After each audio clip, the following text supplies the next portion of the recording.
2011년 6월 26일 하나님께서 우리에게 주시는 말씀은 마태복음 16장 13절에서 17절을 먼저 봉독에 올리겠습니다. 마태복음 16장 13절에서 17절입니다. CD 기다리시는 분에게 먼저 사과의 말씀을 좀 드립니다. 지난주에 저희 교회 기계가 몸살이 나가지고 병원을 좀 갔다 오는 바람에 CD가 못 나갔습니다. 이번 주에 2개가 나갈 겁니다. 죄송합니다. 사람이나 기계나 몸살 나면 안 됩니다. 보니까. 네. 양해를 좀 바랍니다. 예수께서 빌립보 가이사라 지방에 이르러 제자들에게 물어 이르시되 사람들이 인자를 누구라 하느냐? 이르되 들어는 세례요한, 들어는 엘리야, 어떤 이는 예레미야나 선지자 중에 하나라 하나이다. 이르시되 너희는 나를 누구라 하느냐? 시몬 베드로가 대답하여 이르되 주는 그리스도시요 살아계신 하나님의 아들이시니이다. 예수께서 대답하여 이르시되 바요나 시몬아 네가 복이 있도다. 이를 내게 알게 한 이는 혈육이 아니요 하늘에 계신 내 아버지시니라. 로마서 10장 9절에 10절을 한국에 보겠습니다. 로마서 10장 9절에 10절입니다. 신약 253쪽입니다. 네가 만일 네 입으로 예수를 주로 시인하며 또 하나님께서 그를 죽은 자 가운데서 살리신 것을 네 마음에 믿으면 구원을 받으리라. 사람이 마음으로 믿어 의에 이르고 입으로 시인하여 구원에 이르느니라. 아멘. 늘 이혼을 꿈꾸는 결혼 10년차 된 부부가 있었습니다. 이 부부는 입만 벌리면 저 인간하고 이혼해야지 이러고 10년을 살았습니다. 선배 목사님께서 왜 저러고 사는가 안타깝기도 하고 불쌍하게 돼서 상담을 하게 됐습니다. 상담하는 중에 좀 이상한 걸 발견했습니다. 두 사람 서로 부르는 호칭이 좀 이상해서 서로를 어떻게 부르냐고 물었습니다. 아내는 남편을 아저씨라고 부르고 남편을 아내를 어이라고 불렀습니다. 그래서 목사님이 진단하기를 아저씨하고 어이가 만나 사니까 어떻게 삶이 평안할 수가 있겠냐고 부르는 호칭부터 바꾸라 그랬습니다. 그럼 어떻게 불러요? 여보라고 부르라 그러니까 징그러워서 어떻게 그래요? 그 여보가 무슨 뜻인지는 알고나 그러냐고 물었습니다. 여러분 여보가 무슨 뜻입니까? 여기를 좀 보아요. 예, 준말이라고 많이들 그러시는데 그런 뜻이 아닙니다. 이게 한자말입니다. 한자말. 같을려에 보석보자가 붙어서 보석 같은 사람이라는 뜻입니다. 알고나 부르십니까? 오늘 집에 가거든 여러분 보석을 좀 새로 발견하기 바랍니다. 그러니까 목사님이 그들에게 부탁했어요. 호칭도 바꾸고 상대방이 내게 보석 같은 존재로 관계 설정을 새롭게 해라. 두 사람은 만남이 잘못됐다. 관계를 새롭게 함으로 부부관계를 새롭게 하기를 바란다고 조언을 했습니다. 부부뿐만 아니라 모든 인간관계는 만나서 관계 설정이 잘못되면 그 만남은 불행하게 됩니다. 인간과의 만남뿐 아니라 하나님과의 관계에 있어서도 관계 설정이 잘못되면 인간은 신앙생활을 하면서도 불행합니다. 그런 신앙인이 굉장히 많습니다. 하나님과 관계 설정이 잘못되면 비인격적으로 영적으로 학대를 받으며 살든지 아니면 이단 같은 데 빠져서 영적인 자살 행동을 하는 걸 많이 봅니다. 또는 하나님 공동체에 큰 장애물이 되기도 합니다. 신앙생활 하면서 그렇습니다. 억울하지 않습니까? 성경에서 하나님은 자주 부부관계를 예를 들어서 우리 인간에 대한 하나님 마음을 아주 많이 설명하셨습니다. 특히 구약 성경에는 자주 부부관계를 예를 들어 우리와 하나님 관계를 설명하셨습니다. 문제는 그 하나님에 대한 우리 인간들의 이해가 문제가 있고 관계 설정에 문제가 있어서 인간은 불행해졌고 또 현재 불행하게 살고 있는 사람이 아주 많습니다. 그런 면에서 우리 인간 입장에서 우리가 하나님의 명령과 가르침에 대해서 하나님, 제가 하나님을 이렇게 믿습니다. 그리고 하나님의 그 가르침에 이렇게 순종하겠습니다라는 신앙 고백은 정말 중요합니다. 결국은 우리가 하나님을 알고 그리스도를 안다는 그것이 곧 나를 아는 것이고 진리를 아는 것이고 세계를 아는 근본이 되는 것입니다. 그래서 우리 기독교 신앙에 세 가지 중요한 보물이 있다고 예전에 주기도문 강해 설교할 때 말씀을 드린 적이 있습니다. 구원받은 백성이 어떻게 살 것인가? 그 기록한 것이 십계명이고 또 그럼 우리는 무엇을 믿는가? 그걸 요약한 것이 사도신경입니다. 그리고 그 두 가지를 합쳐서 구원받은 백성은 무엇을 믿으며 어떻게 살 것인가에 대한 예수님 가르침 요약한 것이 주기도문이라고 말씀을 드렸습니다. 기억나십니까? 4년 전에 한 거 묻는 내가 나쁜 거 제가 알아요.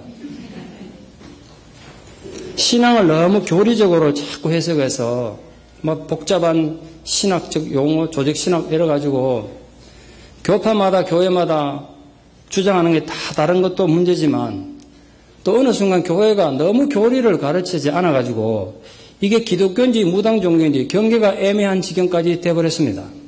그건 더 큰 문제라고 생각합니다. 그 결과 교회에서 이 교리적인 가르침을 제대로 받지 못한 결과 이단도 가보니까 괜찮습니다 라는 말까지 나오게 됐습니다. 극단적인 경우에는 이단들이 자기들이 오히려 정통이라고 큰소리치는 상황까지 됐습니다. 그런 현실을 감안해서 기독교란 무엇을 믿는 종교인가? 그리고 도대체 우리는 무엇을 믿는가?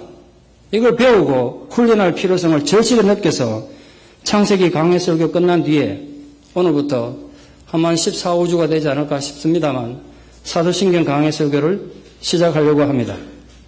이 사도신경 강해가 끝났을 때 적어도 여러분이 어떤 누구라도 어디 가서 도대체 당신들이 믿는 기독교가 무엇이냐? 너 도대체 뭘 믿느냐? 그러면 그걸 설명할 수 있고 증명할 수 있는 분들이 다 되기를 축원합니다. 그 흔들리시면 안 된다고요. 내가 무엇을 믿는가는 알고 믿어야 되지 않겠습니까? 우리 기독교의 가장 보편적인 교리를 한 문장에 요약한 것이 바로 사도신경입니다. 오늘 우리가 예배 전에 고백했습니다만 예배 드릴 때마다 사도신경을 우리는 이렇게 믿습니다 라고 신앙 고백하는 이유가 거기에 있습니다. 이거 알고 고백하셔야지 연불 외우듯이 자다 들깬 눈으로 막 암송하고 이런 게 아니라고요. 내가 이런 걸 믿습니다. 단어도 생각하고 의미도 생각하면서 앞으로 좀 신앙 고백을 진실되게 하는 우리 성도가 되기를 축원합니다. 마틴 루터는 꿀벌이 온갖 아름다운 꽃들로부터 꿀을 모아내듯이 우리는 위대한 사도들의 남겨준 성경의 가르침을 그 오묘하게 그 성경 속에서 진리만 요약한 것이 사도신경이다. 이렇게 정의한 적이 있습니다. 물론 우리가 암송하고 고백하는 사도신경이 완벽한 건 아닙니다. 어떤 고백인들 완벽하겠습니까? 또 그게 이 사도신경만이 또 성경 속에 등장하는 고백들도 아닙니다. 다양한 고백들이 있습니다. 제가 오늘 그렇게 학문적으로 설명하고 싶은 마음은 없습니다. 그러나 그 2000년 가까이나 고백되어 온 교회의 가르침이 있었기 때문에 오늘 우리 예배까지 이런 것 아니겠습니까? 그 중에서도 특히 가장 성경적이고 사도들의 가르침에 일치한다고 해서 우리가 이 고백을 예배 때마다 하고 있는 것입니다. 그럼 왜 이런 신앙 고백이 필요했던 것인가? 그걸 좀 설명할 필요가 있을 것 같습니다. 이 신앙 고백은 예수님 당대에도 예수님의 그 가르침 속에 굉장히 중요하게 등장합니다. 오늘 읽어드린 본문 말씀 보시면 예수님께서 가이사라로 가는 지역에 가시다가 제자들에게 물었습니다. 사람들이 나를 일컬어 누구라고 하느냐? 다시 말해서 일반 사람들이 나에 대해서 어떻게 신앙 고백하느냐? 그걸 물으신 것입니다. 제자들이 이런저런 대답을 했습니다. 제가 그걸 다시 설명하고 싶은 마음은 없습니다. 문제는 그 대답들 전부가 예수님 마음에 하나도 들지 않았습니다. 다시 말해 신앙 고백이 잘못된 것입니다. 성경적인 가르침하고 거리가 있었기 때문에 그렇습니다. 그때 예수님께서 정말 묻고 싶은 질문을 제자들에게 하셨습니다. 그런데 너희들은 나를 누구라고 생각하느냐? 오늘 그 옛날 2000년 전에 제자들에게 질문하시던 똑같은 질문을 오늘 예수님께서 여러분에게 하고 있는 겁니다. 세크란트 한인 장로교 교인들아, 도대체 너희들 나를 어떻게 생각하고 뭘 믿느냐? 라고 묻는다면 뭐라고 대답하시겠습니까? 오늘 그 대답을 정말 예수님이 듣고 싶었던 거예요. 남들은 그렇다 치고 3년간 나한테 배우고 나와 함께 동고동락하며 살았던 너희들은 도대체 무엇을 믿으며 나에 대해서 어떻게 생각하느냐? 이걸 물으신 것입니다. 그때 베드로가 대답했습니다. 주는 그리스도시요 살아계신 하나님의 아들이십니다. 기독교 역사상 최초의 신앙 고백이 이렇게 등장했습니다. 짧은 한 문장이지만 최초의 신앙 고백입니다. 이 고백은 예수님을 너무 기쁘게 하셨습니다. 예수님 너무 기뻐서 외쳤습니다. 베드로야, 이걸 너에게 가르쳐준 건 혈육이 아니다. 다시 말해서 인간의 지식이나 인간의 경험이나 학문이 아니라 하나님에 계신 성령께서, 아버지께서 너에게 가르쳐주신 비밀이다. 그렇게 말씀하신 것입니다. 그때부터 제자들은 야, 신앙 고백이 굉장히 중요하구나. 그걸 깨닫게 되었습니다. 오늘 우리도 마찬가지입니다. 기독교 역사상 신앙 고백이 중요하게 된다는 여러 가지 이유가 있습니다만 한 세 가지만 좀 요약해서 말씀드리려고 합니다. 무엇보다도 생각해 보십시오. 이 인류 지구상에 교회는 없다가 최초로 교회가 세워졌을 때가 있지 않겠습니까? 이 지구상에 유일하게 하나의 교회만 있었을 때 기독교가 어떤 종교인지도 모르다가 사람들이 교회 안에 들어오게 됐겠죠. 그때 사람들에게 세례를 주어서 교인으로 만들어야 되는데 어떤 사람에게 세례를 줄 것인가? 기준이 필요했습니다. 교회에 왔다고 무조건 와가지고 목사님 제가 세례를 좀 받아야 되겠습니다. 그런다고 아무나 데리고 와가지고 수도꼭지 털어놓고 세례 줄 수는 없는 거 아닙니까? 어떤 사람에게 세례를 줄 것인가? 기준이 필요했어요. 성경 전부를 읽어가면서 이걸 믿습니까? 창세기부터 요한계시록 다 하면 좋겠는데 그러려면 몇 년은 걸리지 않겠습니까? 그래서 아주 간결하면서도 기본적인 신앙의 정리가 필요했습니다. 적어도 기독교인과 비기독교인을 구분할 수 있는 신앙의 기준이 필요했습니다. 그래서 필요했던 것이 사도신경입니다. 또 두 번째 중요한 건 자녀들에게 신앙교육을 시킬 때 뭔가 교육의 자료가 필요했습니다. 우리야 요즘 TV만 틀면 온갖 설교가 나오고 제자훈련도 많이 하고 성경 공부도 하고 설교도 배우고 하지만 2000년 전 그때는 성경 교재가 있습니까? 성경이 제대로 있습니까? 자녀들에게 내가 발견한 하나님, 내가 만난 예수를 그 다음 때에 넘겨줘야 되는데 어떻게 넘겨줄 것이냐. 교회 학교가 있는 것도 아니고. 그래서 부모가 된 입장에서 자식들에게 신앙교육을 하고 신앙을 물려줘야 되는데 어떤 걸 어떻게 물려줄 것인가 하는 정말 현실적인 문제가 시대적 요청으로 떠오른 것입니다. 성경이 귀하게 됐지만 성경책 하나만 그냥 물려주면 되겠습니까? 그걸 가르쳐야 되지 않습니까? 교회 학교가 있어서 뭐 선생이 있는 것도 아니고 그때는 부모가 자식을 가르쳐야 되는데 그때 무엇을 우리가 집에 가서 자식들에게 신앙을 가르칠 것인가? 그때 기준이 필요했습니다. 그래서 등장한 것이 사도신경입니다. 이걸 가르치자 자식들에게. 세 번째 중요한 것이 이단을 물리치기 위해서 신앙 고백이 필요했습니다. 그건 지금도 마찬가지입니다. 초대교회 때 벌써 이단들이 생겨나서 교회를 아주 어렵게 했습니다. 그래서 성경의 많은 내용들은 이단을 대항하기 위해서 쓰여졌습니다. 제가 이단에 대해서 늘 날카롭게 신경 쓰는 이유가 바로 여기에 있습니다. 교회가 복음을 전하는 것도 생명으로 해야겠지만 거짓된 진리로부터 교회를 지켜야 되는 건 목회자의 생명보다 중요한 책임이다. 저는 그렇게 생각합니다. 이단이란 말 그대로 끝이 다르다는 뜻입니다. 완전히 다르면 누구나 다 알겠는데 끝만 살짝 다르니까 힘들어요. 그래서 이단이란 성경 말씀을 그대로 믿지 않고 자기들 말을 끝에 가서 집어넣어서 믿는 걸 말합니다. 성경을 좀 잘 모르는 사람들 보면 이단인지 삼단인지 구분 안 되니까 이단 가봐도 괜찮던데 이런 말 하는 겁니다. 그런데 이단을 구분할 수 있는 아주 단순한 기준이 하나 있습니다. 제가 오늘 그 기준을 좀 말씀드리려고 하니까 잘 기억해 두셨다가 좀 적용하기를 바랍니다. 성경 외에 어떤 책이든 간에 성경 외에 성경과 같은 권위를 가진 경전이나 또 인간의 가르침을 가진 모든 종교는 기독교가 아닌 명백한 이단입니다. 그런 이단들 많지 않습니까? 성경 외에 교주들이나 이단의 창시자들이 계시를 받았다는 거야. 그래가지고 쓴 이상한 책들 많습니다. 성경과 같은 권위를 가지는, 아니 어떤 부분엔 성경보다 더 권위를 가지는 책들을 가진 모든 단체들은 분명한 이단들입니다. 아니면 어떤 이단을 넘어서서 악마의 자손들일지도 모르겠다는 생각됩니다. 어떤 이단도 우리가 이단입니다. 좀 이해해 주십시오. 이런 이단은 없습니다. 어느 이단이 그러겠어요? 모든 이단들은 자신들이 정통교인 것처럼 꾸미고 스스로 그렇게 믿는 집단 환상에 젖어 있습니다. 그래서 우리가 똑바로 알아야 돼요. 무슨 믿는가 알아야 우리가 그런 영적인 희생을 안 당한다고요. 기억하십시오. 초대교회 때부터 그랬다는 거. 어제 오늘 일이 아니라 기독교 역사가 2000년인데 이단의 역사도 2000년이라고요. 그래서 기독교를 순수한 기독교를 유지하려면 신앙 고백이 반드시 있어야 했습니다. 오늘 읽은 로마서 10장 9절에 10절 보시면 신앙 고백이 얼마나 중요한지 아주 강조해서 이렇게 되어 있습니다. 9절을 먼저 보십시오. 네가 만일 네 입으로 예수를 주로 시인하며 또 하나님께서 그를 죽은 자 가운데서 살리신 것을 네 마음에 믿으면 구원을 받으리라. 여기 두 가지 신앙 고백을 강조하고 있습니다. 입으로 시인하고 마음으로 믿을 것. 입으로 시인한다는 게 신앙 고백이라는 거예요. 그게 결국 마음으로 믿는 거예요. 10절에 가면 더 강조해서 이렇게 말하고 있습니다. 사람이 마음으로 믿어서 의인이 되고 입으로 신앙 고백을 해서 뭐를 이룬다고요? 구원을 이룬다. 신앙 고백이 대충 해서 되는 게 아니에요. 사도신경은 대충 해야 되는 게 아니라 거기에 우리의 구원이 있다는 거예요. 우리 마음과 입, 믿는 것과 고백하는 것, 이 네 가지가 연결해서 강조되고 있습니다. 여기 분명히 중요한 건 믿는다는 것은 곧 입으로 고백하는 것을 전제로 하고 있습니다.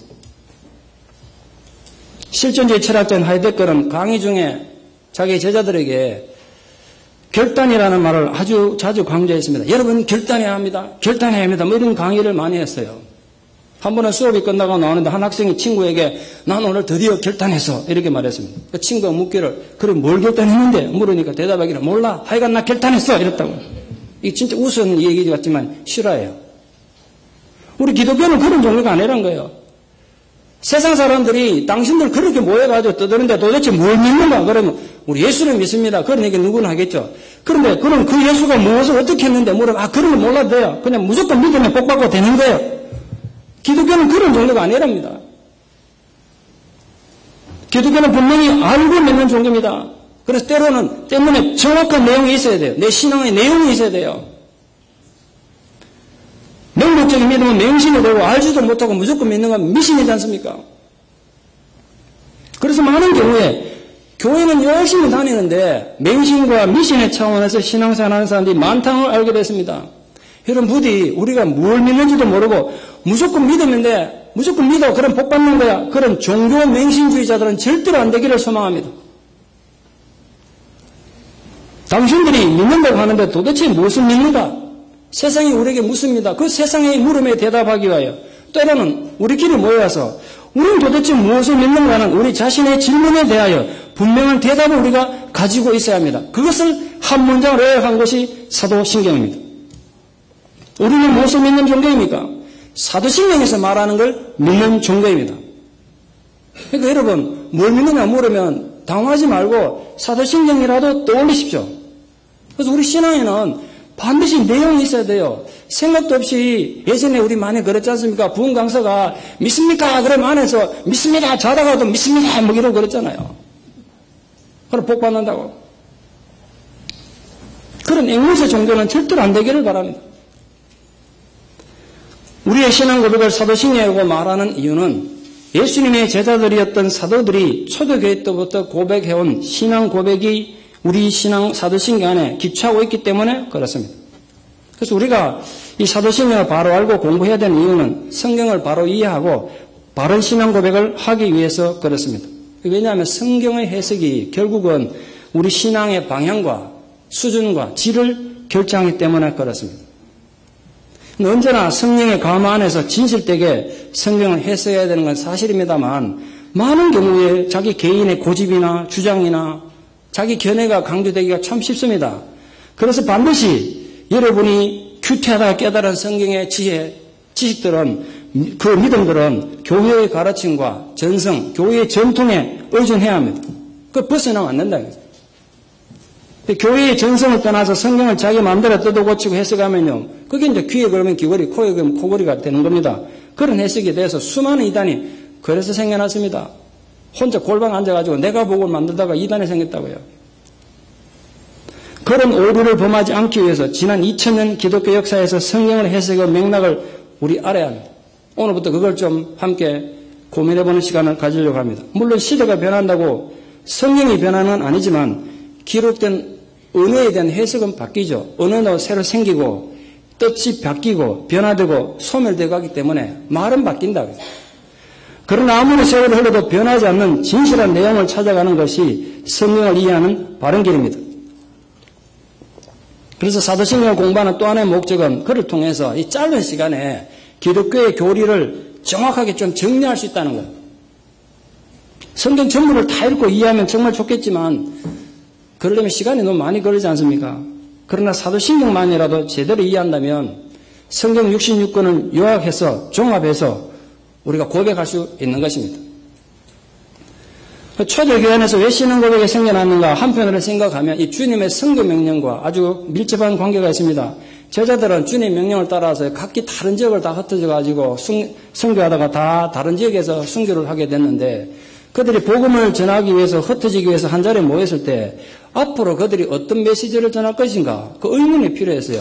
각자 가가지고 주장하는 바가 달라버리면 나중에 함께 모였을 때 분명히 같은 기독교인데 모이니까 서로 주장하는 게 다르고 진리가 달라. 그럼 곤란하지 않습니까? 우리가 흩어져서 무엇을 가르칠 것인가? 그때 사도신경에 나오는 이걸 중심으로 복음을 전하자. 그래서 사도신경이 생겨나게 된 배경이 된 것입니다. 그 문제는 우리입니다.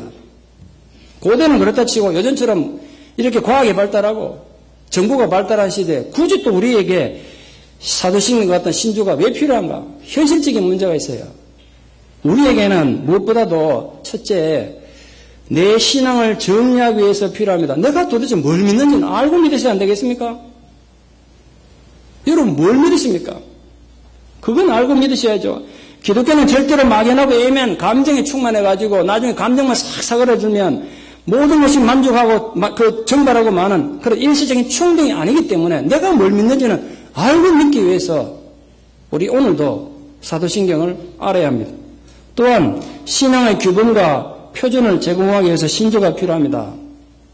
사람마다 체험이 다르고 경험이 다르다 보니까 전부 자기 주관, 자기 경험만 주장하다 보면 너무 위험해요. 그래서 그런 경우에 우리 사도신경은 자기 신앙과 사상을 이 보편적인 교회 신앙과 사상에 검증해서 내 신앙이 건강하구나. 내 신앙이 정도를 벗어나지 않았구나. 그걸 알기 위해서 사도신경이 여러분 신앙의 기준이 되기를 소망합니다. 세 번째로는 우리가 사람들을 가르치고 설교하는 자료의 제공을 얻기 위해서 신조가 필요합니다. 특히 복음을 모르는 사람들에게 기초적으로 복음을 가르치기 위해서는 체계적인 가르침이 있어야 되는데 사도신경이 없이는 그게 불가능하죠. 사도신경에 따라서 성도들을 가르치자. 우리 가운데는요 개인차가 너무 심해가지고 성경이라고는 아직 구경도 못한 분도 계시고요. 성경에 통달한 분도 계시고 극과 극에 다 존재하십니다. 그 모든 것을 다 만족시키기 위해서는 힘든데 하여간에 그 모든 분을 포괄해서 초점을 만들기 위해서 공통분부를 만들기 위해서 오늘부터 사도신경 강의를 하는 겁니다. 그거 제가 다 섞을 거예요. 완전히 기초를 가져야 되는 그런 분들에게도 도움이 돼야 되고 또 지적인 만족이 필요한 분에게도 뭔가 도움이 돼야 시간이 흠하게 지나가지는 않잖아요. 그 양쪽 다를 포괄하기 위해 가지고 조금씩 다 밀어 놓을 겁니다, 제가. 그 자기한테 맞는 것만 새겨 들으시면 됩니다. 우리가 믿습니다라고 했을 때 가장 본질적인 문제는 신념과 행동의 일치가 전제되어야 됩니다. 믿는다고 말은 하는데 행동을 전혀 안 따라간다. 그럼 그 믿는다고 말할 수 있습니까? 이 신앙의 가장 큰 문제가 여기 있지 않습니까? 입으로 맨날 믿는다 그러는데 삶에는 하나도 나타나지 않는다면 그게 과연 믿음 맞느냐? 신앙 고백을 배운다고 되는 게 아니라 우리 삶으로 나타나야 된다고요. 제가 아주 실제적 예를 한번 들어보겠습니다. 담배는 폐암의 가장 큰 원인인 것이 익히 알려진 사실입니다. 뉴스에 보도됐습니다만 다음 달부터 미국 모든 담배는요 이 담배 피우면 이렇게 됩니다. 이래가지고 폐가 빵꾸 난 사진도 있고 별의별 아주 흉측한 사진을 제가 광고 보니까 신문 보니까 나있던데 그걸 해가지고 이래도 담배 피우시겠습니까? 문구 그렇던데요. 이래도 담배 피우시겠습니까? 제가 예언을 하겠는데 담배가 딱 들면 야 흉측하구나. 그리고 밑에는 글자는 담배 피우면 이렇게 됩니다. 이래도 담배 피우시겠습니까? 이런 치명적인 문구가 있고 이 담배가 얼마나 치명적인 독성이 있는지 알면서도 담배 피우는 사람은 절대로 안 없어질 것을 예언합니다. 그리고 그 중에는 기독교 분명히 있을 줄 믿사옵나이다. 그거 안 없어진다고요. 생각해 보십시오. 담배가 얼마나 해롭다는 거 모든 사람이 다 알아요. 그리고 그렇게 문구까지 해놔놓고 이래도 담배 피우겠냐 해놨는데도 그 신념이 담배 끊는 행동에 아무런 영향 안 준다면 그 정보는 아무 의미가 없는 거 아닙니까? 그 믿음은 아무런 의미가 없는 거예요. 하나님에 대한 신앙도 마찬가지입니다. 우리가 믿습니다. 백날 입으로 고백하면 만약에 삶의 변화가 나타나지 않으면 의미가 없는 거 아니겠습니까? 그래서 우리 모든 기독교적인 사고의 목적, 우리가 드리는 예배와 신앙교육의 목적은 이론적인 지식을 획득하는 것이 아니라 삶의 능력을 얻는 것입니다. 우리가 오늘 예배드린 예배의 힘은 살아갈 힘과 용기를 얻는 것입니다. 그러기 위해서 우리가 신앙 고백하자는 거예요. 그게 신앙 고백의 핵심이에요. 사도행전에 어떤 내용이면 인문을 배우는 시간 아니고 오늘부터 정말 신앙인으로서 살아갈 힘과 의지를 가지는 그 고백을 배우자 말이죠. 이런 거 배우면 뭐 할 수 있겠어요? 담배 광고를 꼭 좀 기억해 주십시오. 내가 그런 식으로 신앙생활 하는 거 아닌가? 이런 너무나 잘 알아. 담배 피우면 내 폐가 뚫릴 거 알아요. 그런데도 못 끊어. 인간이 어리석고 죄인이라서 그래요. 신앙 고백 입으로만 하면 뭐하냐고. 이런 거 배우면 뭐하냐고요. 한마디로 요약하면 우리는 세 가지를 믿습니다. 하나님을, 예수 그리스도를, 그리고 성령을 믿습니다. 그게 사도신경의 주제지 않습니까? 사도신경의 첫 번째 주제가 하나님이십니다. 우리는 하나님에 대해서도 세 가지를 믿는다고 고백합니다. 그게 짧은 한 문장으로 되어 있습니다. 전능하사 천지를 창조하신 하나님 아버지를 내가 믿사오며. 뭐가 동정했습니까? 우리는 먼저 전능하신 하나님을 믿습니다. 그리고 그분이 천지를 창조하신 창조주심을 믿고 그분이 바로 우리 아버지 되심을 믿습니다. 오늘 그 첫 번째 신앙 고백으로 우리는 하나님의 전능하심을 믿습니다. 그 고백을 우리 좀 함께 할 수 있기를 원합니다. 몇 년 전으로 생각됩니다만 브루스 올마이티라는 코미디 영화가 상영됐습니다. 혹시 보신 분들 계십니까? 줄거리가 이렇습니다. 인간들의 끝없는 불평에 지친 하나님께서 일주일간 휴가를 가시기로 하셨습니다. 여러분 자꾸 속 썩이면 하나님 휴가 가십니다. 줄거리가 그래요. 하나님 휴가를 가시기를 결정하셨다. 그러면 이 복잡한 세상, 말썽하는 세상 누가 지킬 것인가? 그래서 하나님께서 그동안 하나님한테 너무 불평이 많았던 지방방송국 리포터였던 브루스를 불러다가 너 그동안 나한테 그렇게 불만이 많았지. 오늘부터 내가 일주일 휴가 갈 거니까 네가 하나님 해봐. 네 능력껏 세상 네 맘대로 해봐. 그리고 하나님의 전능하심을 이 브루스에게 줘버렸어요.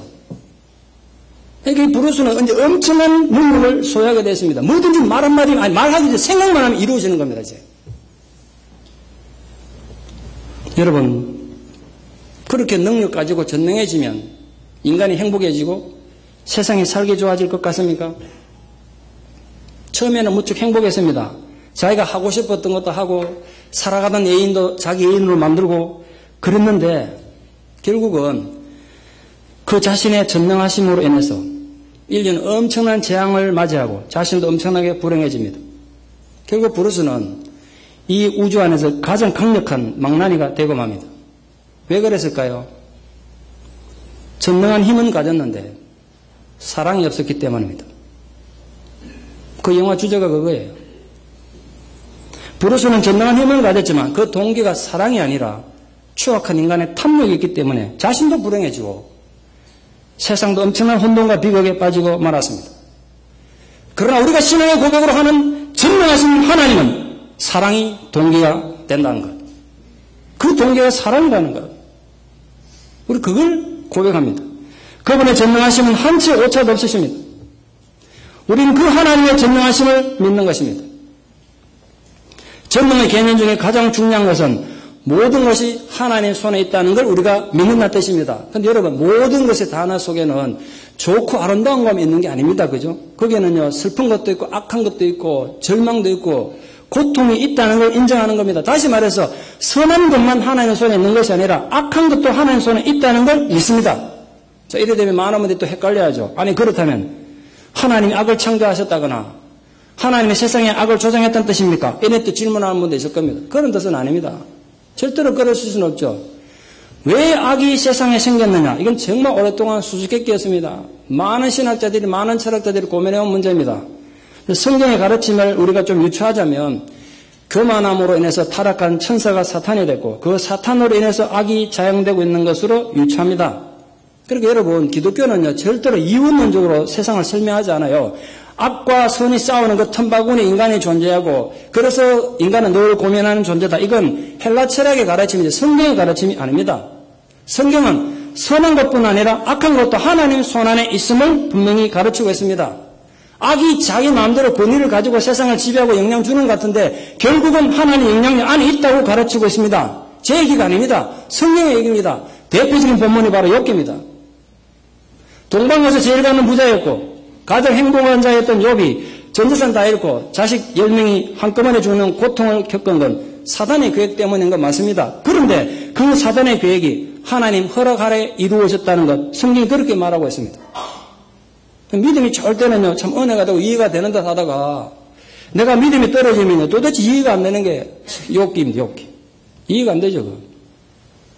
세상에는 선하고 좋은 일만 있는 게 아닙니다. 악한 일도 있습니다. 그런데 그 악한 일도 하나님의 일을 하는데 쓰여진다고 믿어질 때 우리 신앙의 수준이 높아지는 거예요. 우리 그 전능하신 하나님 믿는다고요. 선한 것만이 하나님 도구가 아니라 때로는 악한 것도 하나님 도구가 될 수 있다는 거 믿습니까? 그게 안 되면 여러분 어려움을 당할 때마다 도대체 하나님 뭘 하고 계시느냐? 하나님이 계시면 왜 나에게 이런 억울한 일이 생기고 내 삶에 왜 이렇게 실패가 오는가? 그런 원망이 될 수 있죠.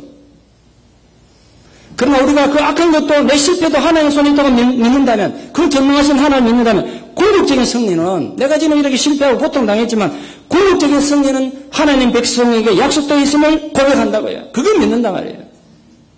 그게 전능하신 하나님을 믿는 것입니다. 세상이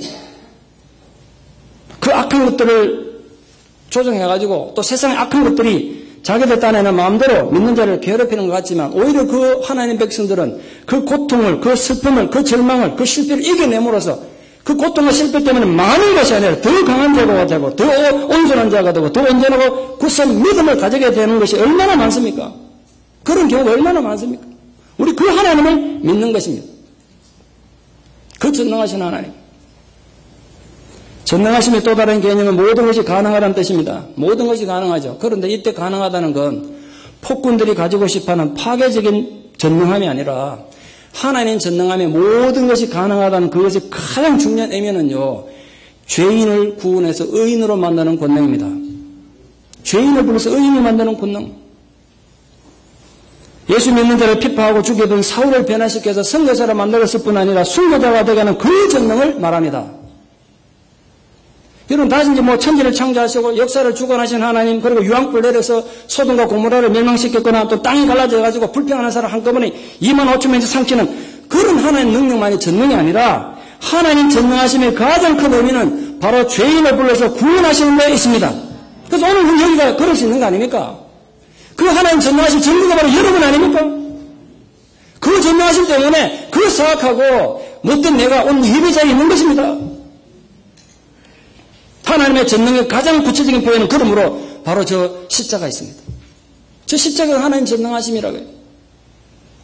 그 십자가 때문에 흉악하게 그 정도는 인간들이 절대로 세상의 기준으로 봐서는 아무런 가망성도 없고 전혀 희망이 없는 사람들도 회개하고 전혀 새로운 사람이 되는 것입니다.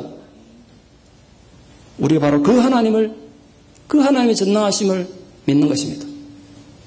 또한 하나님의 전능하심은 사랑하심에 있습니다. 인간도 사랑합니다. 그러나 인간에게 사랑은 능력이 없습니다. 사랑하지만 능력이 없어요. 아기가 아파서 고통받을 때 부모 마음 갈기갈기 찢어지죠. 애들 아플 때는 진짜 내가 아픈 게 훨씬 더 낫겠더라고. 견딜 수가 없어요. 말도 안 통한 애가 아파서 우니까 정말 환장하겠더라고요.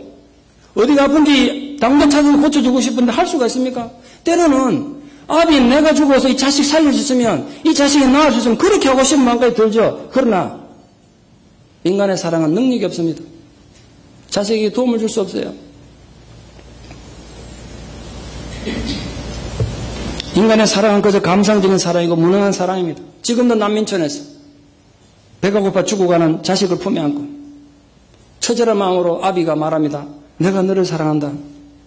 내가 너를 사랑한다고 아무리 말한들 그 자식의 배고픔은 해결되지 않습니다.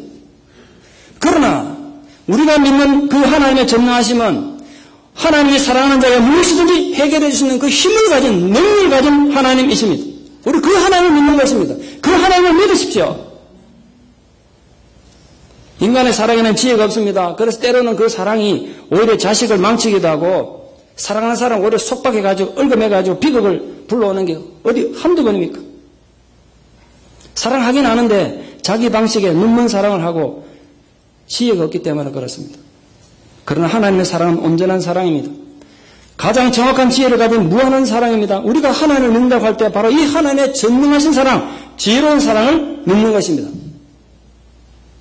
하나님 전능하시 모든 걸 다 할 수 있다고 그랬는데 우리 인간적 입장에서 보면 그 기적 같은데 근데 하나님 전능에는 기적이 없어요. 우리 인간들 눈에 대단한 기적처럼 보이지만 하나님께는 그저 일상적인 삶일 뿐입니다. 일상적인 행동이라고요. 예를 들어 개미를 생각해 보십시오.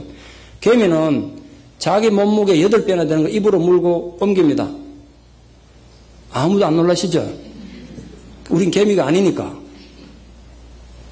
그걸 인간에 비유해 보세요. 몸무게 한 70kg 나가시는 분들 560kg 되는 거 입에 물고 옮긴다니까. 그럼 세상에 이런 일이 당장 나와요. 당장 나와. 근데 그 개미 앞에 가가지고 제가 이 컵만 올려도 이야 기적이다 눈 돌아갈 걸요 아마. 웃지 마세요. 기적을 이렇게 했는데 왜 웃어요? 개미 입장에서 기적이야. 여러분 하나님에겐 평범한 일인데 우리 생각과 경험으로는 그게 도저히 안 될 것 같으니까 우리는 거기 자꾸 한계를 둔다고요. 그러니까 조금만 일하면 기적이다 그러는데 아니에요. 하나님 능력에는 한이 없으시다고요. 왜 우리가 이제 한계를 두냐 말이에요. 입장 바꿔놓고 생각해보세요. 개미 입장에서는 인간이 조그만 주먹만한 돌멩이 만들어도 기적 중 기적처럼 보이죠. 우리는 하나님은 그렇게 생각한다고요. 내 생각이 안 될 것 같으니까 하나님이 와도 안 될 것 같아. 하나님의 전능하심 믿는다는 건 기적을 믿는 게 아니라 하나님의 평범함을 믿는 겁니다. 근데 그 평범함 우리에게는 기적처럼 보일 뿐이죠. 그러나 진짜 우리들이 생각하기에 기적 중에 기적이요. 바로 내가 예수를 믿는다는 사실입니다. 여러분이 어떤 경우를 통해서 예수를 믿어서 이 자리에 와 계십니까? 예? 여러분 만약 부모가 이단에 다녔다면 이단에서 모태신앙 됐으면 지금도 이단에 있을 텐데 그런 사람 제가 최근에 만났어요. 부모가 이단에 빠지다 보니까 본인이 이단에 평생 있다 이단의 목회자까지 됐다가 빠져나와가지고 이단을 공격하는 사람들 이번에 그 바쁜 와중에 제가 하루를 온전히 투자가지고 그 사람을 만나고 왔어요. 자료도 많이 가고요. 인류 전 역사에서 가장 큰 기적을 들려면 거대한 피라미드 만든 거 참 대단한 일입니다. 말리지 항상 가보셨습니까? 대단한 일이죠. 인간이 달나라 왔다 갔다 합니다. 대단한 일입니다. 그런데 그보다 더 위대한 기적은요. 죽었던 영혼이 살아나는 거 아니겠습니까? 달나라 100번 왕복해보세요. 죽었던 영혼을 살릴 수 있는가? 안 된다고요. 이 역사에 이보다 더 큰 기적은 없습니다. 그 기적은 바로 하나님의 전능하심 때문에 가능한 것입니다. 우리 그걸 믿는다고요.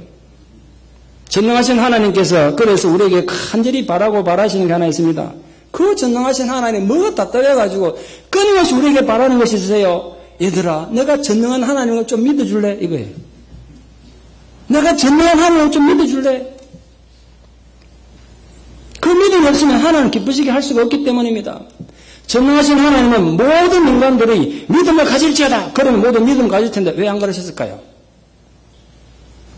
인격적이신 하나님은 인간을 인격적으로 만드셨습니다. 인격적으로 인간을 만드셨다는 건 인간의 자유의지로 하나님을 사랑하고 하나님 앞에 순종하는 관계를 맺기를 원하셨습니다. 아까 제 서론에 말씀드렸던 것처럼 관계를 그렇게 하기를 원하셨어요.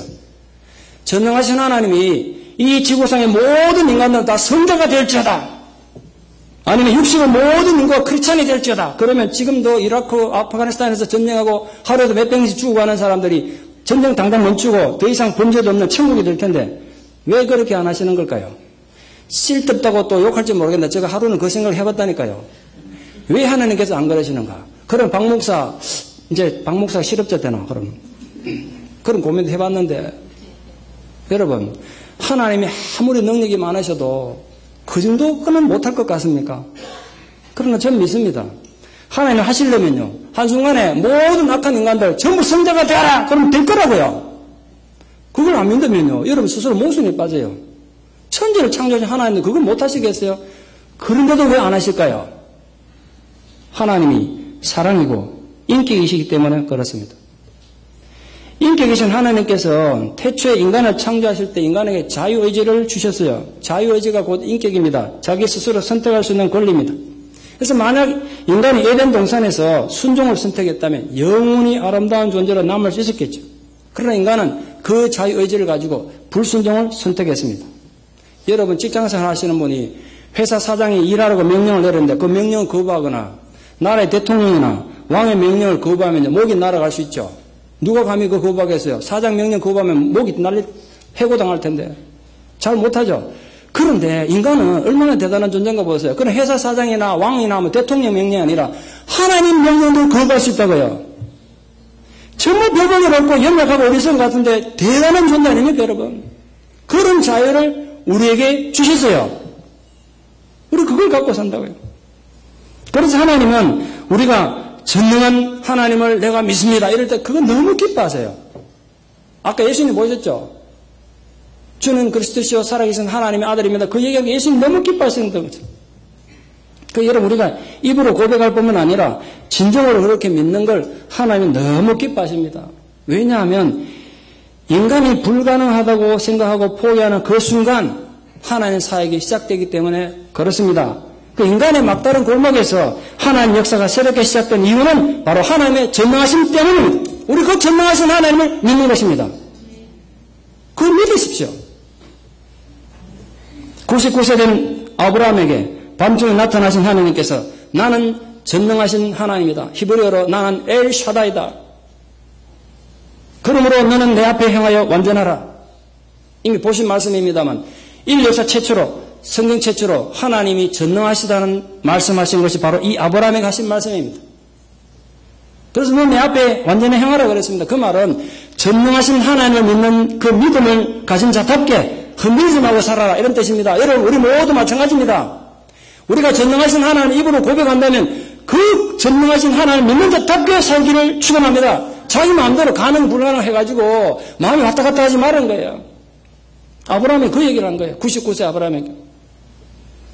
우리는 전능하신 하나님의 그 속성과 그 전능하신 하나님 속에 있는 사랑을 함께 믿어야 됩니다. 그분의 사랑의 능력을 믿어야 됩니다. 근데 인간의 약점은요. 이미 경험한 과거는 믿지만 경험해보지 못한 미래는 믿을 수가 없다는 겁니다. 앞으로 일이야 두고 봐야 알죠. 목사님 책임질 겁니까? 이런다고요.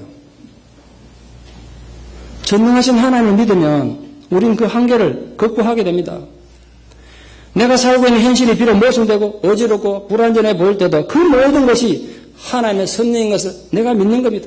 그런 불만스러운 현실 속에서도 하나님은 계속 말씀하십니다. 나는 엘샤다이 전능한 하나님이다. 내 앞에서 너희들이 부디 완전히 행하라. 그러므로 낙심은 건물입니다. 어떤 어려움을 당하시더라도 당황하지 마십시오. 이제도 우리는 전능하신 하나님의 역사할 것을 믿습니다. 내 생각, 내 부족한 행위 또는 불리한 현대 상황을 다 초월해서 하나님의 전능하심이 우리 교회 안에, 우리 가정 안에, 우리 기업 속에 내 자녀들 삶 속에 나타날 것을 믿습니다. 고백하기를 바랍니다.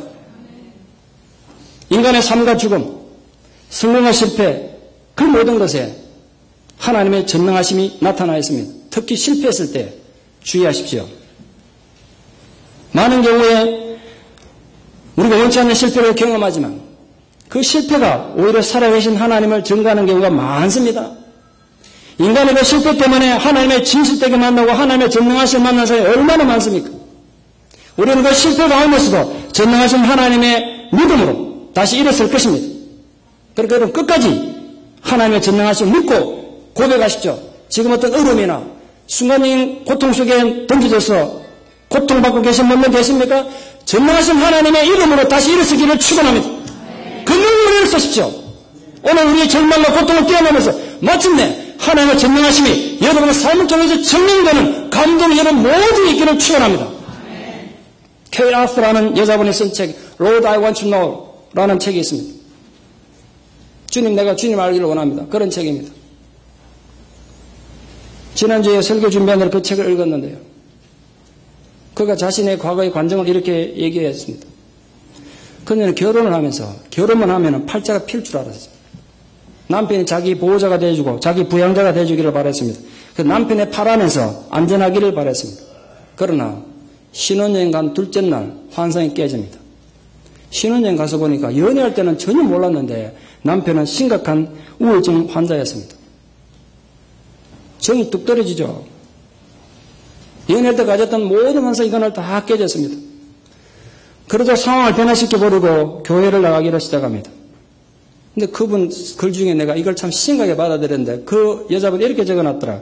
그러나 내가 그때부터 교회를 나가긴 했지만 진실한 신앙이 어떤 것인지 진리가 무엇인지 전혀 모르는 상황에서 그저 교회에 놀러 다녔을 뿐이다. 놀러 다녔다 교회. 혹시 우리 가운데도 교회에 놀러 오시는 분들 계십니까? 음식도 먹고 싶고 한국 사람이 그리워서 오시는 분들 계십니까? 그래도 오십시오. 놀러라도 오시면 얼마나 감사합니까? 그러다가 만나는 겁니다. 이 양반이 그랬으니까. 그런데 한 10여 년간 이래 살고 나니까 남편을 견딜 수 없어졌어요. 더 이상 남편의 우울증을 바라볼 수도 견딜 수도 없게 됩니다. 그 와중에 아이를 둘이나 낳았는데 두 아들을 데리고 가출했습니다. 남편을 떠나버렸습니다. 남편을 버렸습니다. 그리고 헤매기 시작합니다. 그 결과 자신이 전혀 원하지도 않았고 바라지도 않았던 꿈에서조차 생각하지 못했던 타락한 모습으로 살게 됩니다. 그러다가 29살이 되던 어느 날입니다. 겉으로 방황하던 자기 삶 속에 놀라운 일이 벌어집니다. 처절한 절망에 젖어서 통곡 속에 무릎을 꿇었던 자신의 침대 곁에서 엘 샤다이 하나님, 전능하신 하나님을 만나게 됩니다.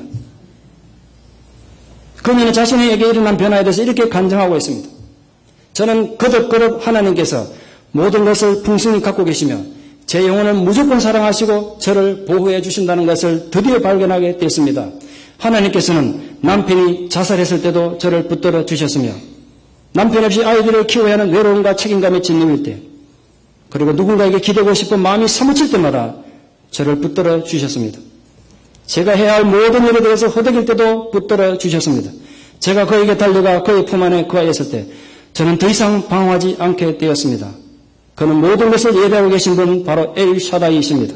사랑하는 여러분, 여러분은 그분을 여러분의 엘 샤다이로 느껴보신 적이 있으십니까? 그분은 팔을 넓게 벌고 여러분을 지금도 기다리고 계십니다. 그 엘 샤다이 하나님이 바로 우리가 고백하는 전능한 하나님이십니다. 우리는 무엇을 묻습니까? 세상이 우리 보고 너희들 도대체 무엇을 믿느냐 물을 때 우리 힘껏 외치는 겁니다. 내가 바로 이 전능한 하나님을 내가 믿나이다. 우리 앞으로 사도신경을 고백할 때마다 연문에 어디서 하는 것이 아니라 전능하사라는 말을 할 때마다 내 삶을 본질적으로 바꿀 수 있는 그 하나님을 고백하는 것입니다. 그래서 우리 모두 삶의 가장 비참한 한가운데서도 또 내가 붙들고 있던 또 내가 믿었던 모든 희망들이 무뎌진 한가운데서도 그 엘 샤다이 전능한 하나님을 마음으로 믿을 뿐 아니라 입으로 시인하고 삶을 그렇게 살아감으로써 진정 전능한 하나님을 자신의 하나님으로 올바른 관계를 맺고 승리하는 믿음의 사람들 되기를 진심으로 축원합니다. 기도드리겠습니다. 사랑의 하나님 은혜를 감사합니다. 오늘 또 우리의 모든 삶에 짓눌려서 우리가 실패하고 절망한 가운데에서도 내가 입을 열어 고백합니다. 내가 믿나이다. 전능하신 하나님을 내가 믿나이다. 그 고백으로 내 실패와 절망과 고통 가운데서도 내 눈물난 이 억울한 상황 속에서도 내가 결코 망하지 않고 패배하지 않고 믿음으로 일어서겠습니다. 하나님을 의지하고 다시 일어서는 역사가 주의 사랑을 모든 성도들에게 있게 하여 주시옵소서.